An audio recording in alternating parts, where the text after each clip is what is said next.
So hello everyone, welcome to a new lecture of OOPs. और यार आज का हमारा टॉपिक है विजिबिलिटी मोड। लास्ट लेक्चर में हमने देखा था इनहेरिटेंस को। और यार हमने उसका सिंटेक्स देखा था जो कि था कुछ इस टाइप से कि सबसे पहले हम लिखते हैं क्लास, फिर डिराइव्ड क्लास का नेम, देन आता है ये विजिबिलिटी मोड। आज हम इस चीज़ के बारे में पढ़ेंगे और उसके बाद हम ना बेस क्लास। तो विजिबिलिटी मोड होता क्या है यार एक्चुअली? तो यार जैसे हमारे बेस क्लास में हमने कुछ डेटा मेंबर्स बना रखे हैं, वो पब्लिकली वो पब्लिक भी बनाते हैं, हम प्राइवेट भी बनाते हैं। अब हम उनको और एक तीसरा टाइप भी पढ़ेंगे आज जो कि होता है प्रोटेक्टेड, है ना? तो यार जैसे में हमने वहाँ पे अपने जो है डेटा मेंबर्स बना लिए पब्लिकली, मान लो इस बार अभी हमने पब्लिकली बना लिए हैं।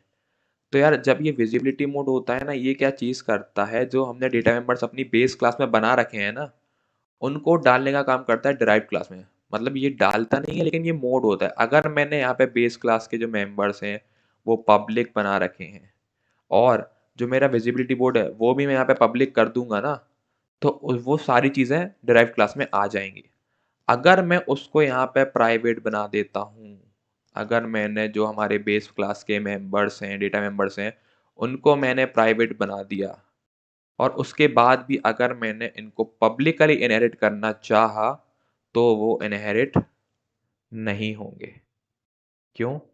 क्योंकि वो है हमारे प्राइवेट मेंबर्स। प्राइवेट मेंबर्स को हम पब्लिकली इनहेरिट नहीं कर सकते हैं। जो भी हमारे प्राइवेट मेंबर्स हैं, उनको हम हमारी डिराइव्ड क्लास में नहीं डाल सकते हैं।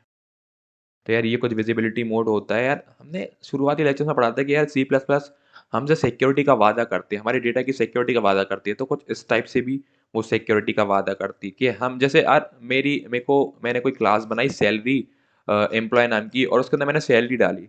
मैं नहीं चाहता ना यार कि सब लोग सैलरी देखें। जैसे एक लिस्ट बना दी या फिर कुछ भी प्रोग्राम है, उसके अंदर सैलरी थोड़ा मेरे को प्रिंट करानी है। मेरे को नहीं चाहिए कि सारे जो एम्प्लॉई हैं वो सारे एम्प्लॉइज़ की सैलरी मैंने किसी को ज़्यादा बोनस दे दी, किसी को कम दे दिया। कुछ इस टाइप से इसका एग्जांपल लिख सकते हैं। थोड़ा और इसको देखते हैं डी में विजिबिलिटी मोड क्या है। तो यार visibility mode can be public, private और प्रोटेक्टेड। ठीक है चलो। यार अब क्या चीज़ है यार, देखो if we are making it public, जो भी हमने हमारा उसको विजिबिलिटी मोड है उसको हमने पब्लिक कर दिया, तो जो भी पब्लिक मेंबर हैं वो बेस क्लास के, वो पब्लिक मेंबर बन जाएंगे हमारी डिराइव्ड क्लास के। फिर से समझते हैं इसको। जैसे कि मैंने बोला था कि अगर मेरे बेस क्लास के डेटा मेंबर्स यहाँ पे पब्लिक हैं और विजिबिलिटी बोर्ड भी मैंने यहाँ पे पब्लिक रखा है, तो जो भी डेटा मेंबर है हमारी बेस क्लास के वो हमारी डिराइव्ड क्लास के पब्लिक मेंबर बन जाएंगे। इसको और देखते हैं। अब अगर मैंने उसको प्राइवेट बना दिया, अगर मैंने यहाँ पे प्राइवेट कर दिया विजिबिलिटी मोड, मान लो अगर मैंने प्राइवेट कर दिया, डेटा मेंबर्स यहाँ पे जो हैं वो बेस क्लास के पब्लिक ही हैं। डेटा मेंबर्स जो हैं वो यहाँ पे बेस क्लास के पब्लिक ही हैं, लेकिन मैंने विजिबिलिटी मोड प्राइवेट कर दिया। तो क्या होगा, if we are making it private then public members of base class will become private member of derived class. तो जो इसके मान लो ए था, बी था, यहाँ पे पब्लिक था, लेकिन यहाँ पे वो प्राइवेट हो जाएगा। विजिबिलिटी मोड अगर मैं प्राइवेट कर दूंगा तो जो मेरे ड्राइव क्लास के अंदर अगर वो इनहेरिट होंगे तो वो प्राइवेटली इनहेरिट होंगे। इसको यार कोड करेंगे तो और थोड़ा भी कॉम्प्लिकेटेड लगता है ये चीज़ें कि यार क्या बोल रहे हो, लेकिन जैसे जैसे को कोड करेंगे वैसे वैसे और समझ में आएगा हमें।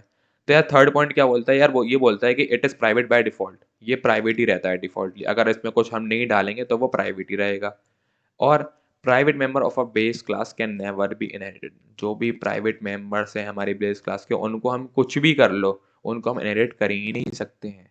देन यार आता है हमारा प्रोटेक्टेड मेंबर्स। ये क्या चीज़ है? तो ये अ प्रोटेक्टेड मेंबर वेरिएबल और function is very similar to a private member. ठीक है, ये हम समझ गए कि जो प्रोटेक्टेड मेंबर है वो प्राइवेट मेंबर से काफ़ी ज़्यादा सिमिलर होता है। लेकिन हम हमारे प्रोटेक्टेड मेंबर्स को डिराइव क्लास में इनहेरिट कर सकते हैं। ये डिफरेंस होता है हमारे प्रोटेक्टेड और प्राइवेट में। यार एक छोटी सी टेबल होती है यहाँ पे, ये अगर याद हो गई ना तो यार ये चीज़ें बहुत ईजी हो जाती हैं। तो यार सबसे पहले ये क्या है, base class member of access specifier. जो भी हमने बेस क्लास के अंदर मेंबर बनाए हैं वो किस टाइप के हैं, हम पब्लिक भी बनाते हैं, हम प्रोटेक्टेड भी बना सकते हैं, हम प्राइवेट भी बना सकते हैं। और यहाँ पे क्या है, visibility mode, type of inheritance, हम किस टाइप से उसको इनहेरिट करना चाह रहे हैं। वो भी हमने देख लिया कि हम पब्लिकली कर सकते हैं, प्रोटेक्टेड वे में कर सकते हैं और प्राइवेटली भी कर सकते हैं। तो अब ये टेबल है कि अगर मैंने इसको प्रोटेक्टेड वे में करा तो पब्लिकली में क्या होगा, ये सब चीज़ें उसमें बताएगा। तो यार सबसे पहले हम देखते हैं, अगर डेटा मेंबर प्राइवेट हैं तो अगर भले ही हम उसको प्राइवेटली इनहेरिट कर लें, भले ही हम प्रोटेक्टेडली इनहेरिट कर लें, भले ही हम प्राइवेटली इनहेरिट कर लें, वो एक्सेसिबल नहीं होता है, उनको हम एक्सेस कर ही नहीं सकते हैं। अब आते हैं हम हमारे पब्लिक पे। तो अगर डेटा मेंबर पब्लिक है और हमने उसको इनहेरिट कराया पब्लिकली, तो उसके जो डेटा मेंबर्स हैं वो डिराइव्ड क्लास के भी पब्लिक मेंबर बन जाएंगे। सिमिलरली अगर हमारे डेटा मेंबर्स हैं वो पब्लिक हैं लेकिन हमने उनको प्रोटेक्टेड वे में इनहेरिट करा है, तो वो प्रोटेक्टेड हो जाएंगे। और अगर हमारे डेटा मेंबर पब्लिक हैं और हमने उनको प्राइवेटली इनहेरिट करा है, तो वो प्राइवेट मेंबर्स बन जाएंगे हमारे डिराइव्ड क्लास के। कुछ इस टाइप से होता है। इसको याद करने का तरीका मैं बता दूंगा आपको। तो यार जो पब्लिक है ना, वो सबकी है। तुम पब्लिकली लोगे तो पब्लिकली बन जाएगा, प्रोटेक्टेड वे में लोगे तो प्रोटेक्टेड बन जाएगा, प्राइवेट लोगे तो प्राइवेट बन जाएगा। कोई दिक्कत वाली बात ही नहीं है। अब आता है हमारा प्रोटेक्टेड। तो प्रोटेक्टेड क्या करेगा? अब अगर हमारे डेटा मेंबर्स प्रोटेक्टेड हैं और अगर उनको हम प्रोटेक्टेड वे में इनहेरिट करना चाह रहे हैं, और सॉरी पब्लिकली इनहेरिट करना चाह रहे हैं, तो वो प्रोटेक्टेड डेटा मेंबर्स बन जाएंगे हमारी डिराइव्ड क्लास के। पब्लिकली नहीं बनेंगे, वो बनेंगे प्रोटेक्टेड। सिमिलरली अगर हम प्रोटेक्टेड डेटा मेंबर्स को प्रोटेक्टेड वे में ही इनहेरिट करना चाह रहे हैं, तो ऑब्वियस वाली बात है वो प्रोटेक्टेड ही रहेंगे। और अगर हम हमारे प्रोटेक्टेड डेटा मेंबर्स जो हमारी बेस क्लास के हैं, उनको हम हमारी डिराइव्ड क्लास में प्राइवेटली इनहेरिट करना चाह रहे हैं, तो वो डेटा मेंबर्स प्रोटेक्टेड ना हो के प्राइवेट हो जाएंगे। तो यार ये कुछ टेबल थी हमारी, और ये कुछ था सिंपल सा हमारा विजिबिलिटी मोड। यार अगर ये कॉम्प्लिकेटेड लग रहा है तो जैसे जैसे इसको हम कोड करेंगे ना, काफ़ी इजीली हम इसको समझ जाएंगे। तो यार बस इतना ही था हमारे इस लेक्चर के लिए। अब हम मिलते हैं हमारे नेक्स्ट लेक्चर में, तब तक के लिए बाय बाय।